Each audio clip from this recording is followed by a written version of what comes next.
All right. Hello, everybody. Happy New Year. My name is Stacey Edelman, and I am a registered psychologist and founder of Joshua Tree Learning Center here in Regina, Saskatchewan. And every second Tuesday at 12, we go live and we talk about a variety of different topics. So today's topic that I really wanted to dive into was dry January.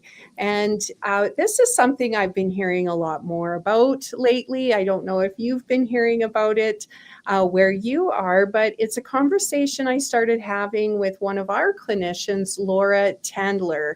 Laura is a social worker, an Indigenous social worker, and she works specifically in the area of recovery with teenagers and with adults. So I took some of my questions to her and I thought, let's have a conversation about recovery today.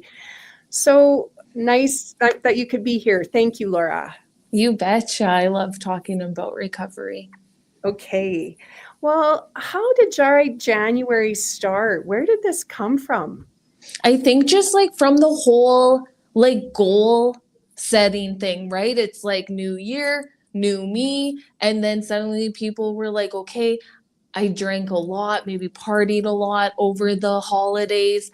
I kind of want to take a pause on that and just see what happens. Okay.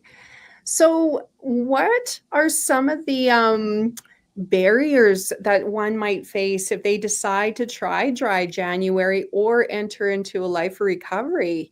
What are some of the attitudes out there or some of the beliefs or the stigmas that surround recovery? I think that there's so much stigma.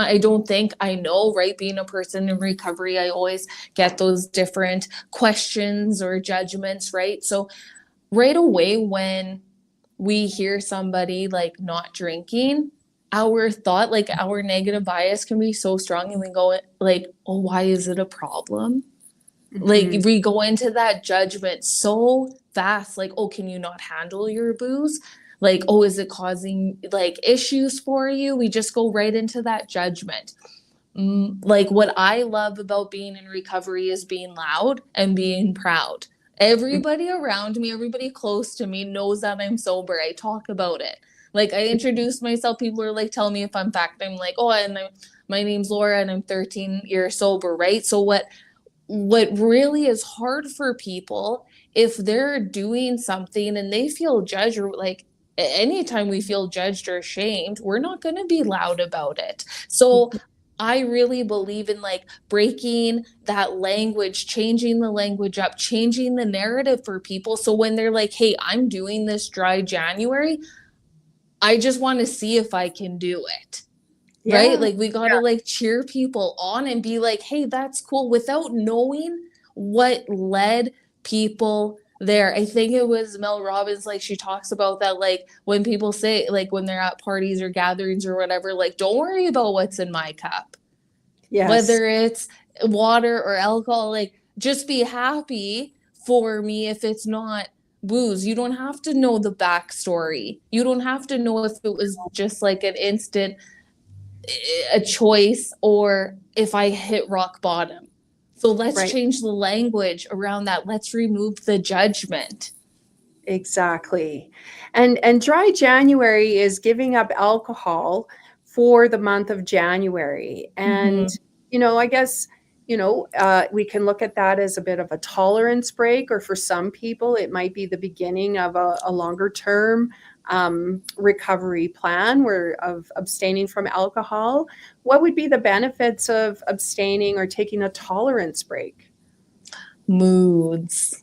Uh, Moods. I found for myself, when I was actively using drinking and using other substances, I was so grouchy.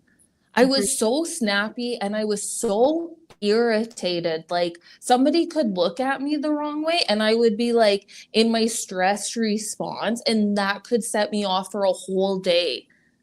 Like, Yeah. that's not rational, right? Yeah. So just having the ability to regulate emotions, Mhm. not like, yeah, not feeling so irritated, having more patience, more understanding, it definitely impacts our sleep. So we're able to have like not so restless, like a deeper sleep. We're able to focus better on just day-to-day things. The greatest thing I love about being sober and what I see for clients and people around me that do take that tolerance break is that they're more present. They're Mhm. not so caught up in their phone. They're like going from one thing to another. They're just able to be in the moment. And especially nowadays, like life is so busy.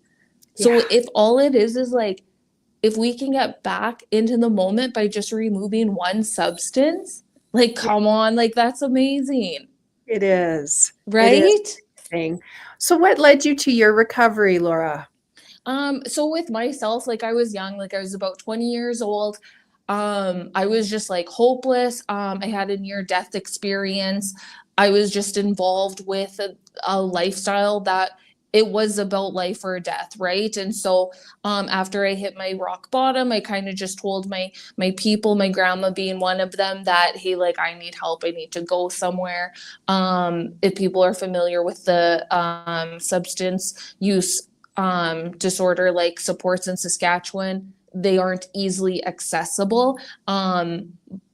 But for some miracle, I was able to get a bed at a facility that was open once upon a time in Moose Jaw, Saskatchewan, and I was in detox right away. So I I kind of just started. I didn't have a plan. I wasn't thinking like, oh, this is going to be my life. This is going to be who I am. All I was thinking is like, if I can live another day, like literally one day at a time, I'm going to do that.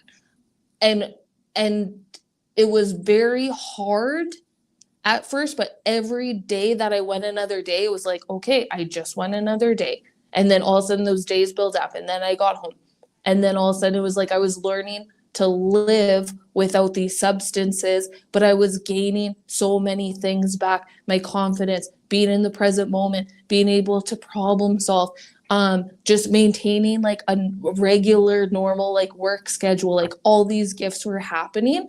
Um, and then more, right? Like just reaching big dreams and goals, going to post-secondary, having a family, doing so many cool things, having relationships that like mended that were once broken, like just so many cool things started to happen. And now it's just like my life, and like the desire to use is gone. I rarely get cravings, like I don't really think about it.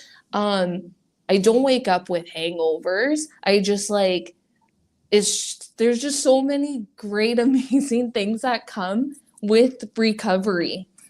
So that's Okay, kind of what led me there. wonderful. And I think that's really important to note too, that the spectrum of recovery can look, and even the spectrum of how individuals use alcohol. Boy, there's such a variance. And what I love about Dry January is I think it's really opened up the conversation, and it's helped, individuals, just some of the comments I hear is like, wow, it's really made me aware of how integrated alcohol is in our culture, Mhm. how frequently it shows up in our lives, probably more Mhm. frequently than what we might normally expect.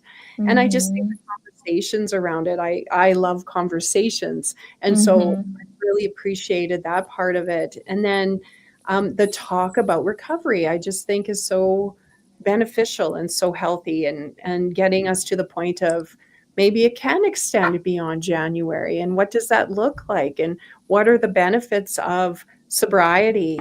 Is there one big gift to sobriety that you can talk about that's probably meant the most to you? Having the power to make decisions for myself. I think with addiction or substance use disorder, whatever you want to call it, we get so um, caught up in, um, we just get so caught up with our substance, with our drug of choice, whatever that may look like. And it takes the ability to to trust ourselves. Mhm. Like, right? So then when like I first sobered up, it was like I didn't really know how to make a decision for myself. I didn't really know how to think for myself. I couldn't really problem solve. And yes, it's okay to have guidance, but I am very like confident in the decisions that I make, and like I trust myself. And like, yeah, of course I second guess myself, but like not like I used to. I don't doubt myself. And you know what, if I make a decision and maybe it wasn't the best decision, but I don't go into that shame. So Yeah. my whole like feelings, how I feel about myself, it's so different, and I really stay more in that confidence and away from that shame. And I think for most of us who do struggle with addiction, that's kind of what leads us to that, right? That's a big piece, is that shame. But in recovery, you heal that. Like I don't even recognize, I wouldn't even know the person, like the Laura that was in active addiction, Wow. because they're just so different. I wouldn't even recognize how that person feels or anything. So it's just really, really amazing. And that's what draws me to the field of psychology and mental health and mental wellness. Is, to me, it's just fascinating, the brain's capacity to heal itself. Yeah. Right? Yes. And how much healing can happen just on a biological level when we remove substances from the brain. And then what that translates into is just how much better we can feel, how much more engaged we can feel in our lives, how much confidence, and just a sense of agency over our lives. So I agree with you. And I share, Yes. that fascination. And I'm grateful for recovery, because it was through your recovery that I was able to meet you and Yes. so thank you for that, because Yes. now Laura joins us at the Joshua Tree Learning Center and is, as you can tell, very passionate about helping adolescents and adults in their recovery process.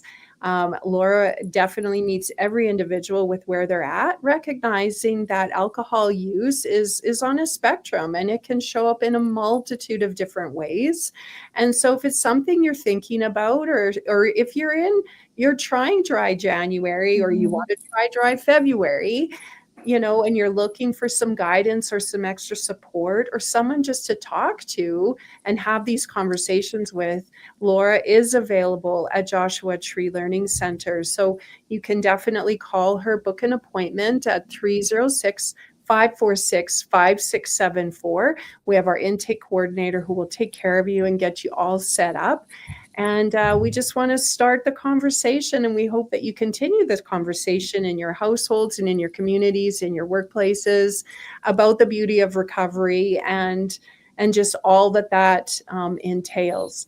Just another shout out to Laura. Laura will be speaking at the National Conference of Recovery in Calgary in April. So she's a public speaker on the topic.